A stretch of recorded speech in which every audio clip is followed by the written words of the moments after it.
அந்த காலத்தில் பார்த்தீங்கன்னா அப்பா 10ஆம் கிளாஸு, அம்மா 8ஆம் கிளாஸ். ஓகே. அதுக்கப்புறம் 12ஆம் கிளாஸு, 10ஆம் கிளாஸ். அதுக்கப்புறம் காலேஜில் ஒரே காலேஜ் 12th. ஓகே. ரைட், இப்படி தான் கல்யாணம் பண்ணாங்க. ஆமாம். அதுக்கப்புறம் பார்த்தீங்கன்னா ஒரே கிளாஸ், பிஇ 2 பேருமே வாடா போடா அப்படின்னு பேசிக்கிறாங்க. இவங்களுடைய அதாவது எல்லாமே அவங்களுக்கு தெரியும். அந்த 4 வருஷத்தில் படித்த டைமில் யார் யார் எங்கெங்கே என்னெல்லாம் பண்ணாங்கன்றத 2 பேருக்குமே தெரியும். தெரிஞ்சு தான் கல்யாணம் பண்ணுறாங்க. ஆனால் கொஞ்ச நாளுக்கு அப்புறம் பொசசிவ்னஸ்ன்னு ஒன்று வரும். அல்லது பழைய ஆக்டிவிட்டீஸ் இதெல்லாம் வந்து திருப்பி சர்ஃபேஸ் ஆகும் பொழுது ஒருத்தருக்கு ஒருத்தர் அந்த புரிதல் இல்லாமல் டிவோர்ஸ்க்கு போயிடுறாங்க. இது வந்து ஸ்டார்டிங்லேயே நடந்துடும் சில இடத்துல.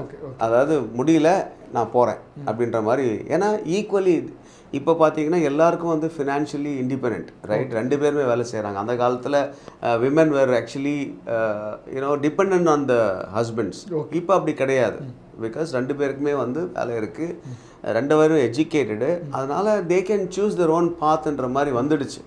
பட் அது சொசைட்டிக்கு நல்லது கிடையாது. ஏன்னா சிங்கிள் பேரண்ட்ஸ் அதிகமாகிடுறாங்க.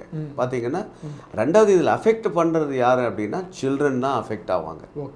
2 பேரும் வந்து இணைந்து திருமணம் பண்ணிவிட்டு அதுக்கப்புறம் வந்து கொஞ்ச நாளுக்கு அப்புறம் குழந்தை வந்துடுச்சு, எங்களால் மேனேஜ் பண்ண முடியல அப்படின்னு சொல்லி குழந்தை வந்து மாட்டிக்கிட்டு அம்மா கிட்ட போகிறதா அப்பா கிட்ட கடைசியில் பார்த்தீங்கன்னா சிங்கிள் பேரண்ட்டாக வளர்ந்து வரும்பொழுது அவனோ அவளுக்கோ இருக்கிற அந்த இஷ்யூஸ் வந்து அதிகமாக இருக்கும்.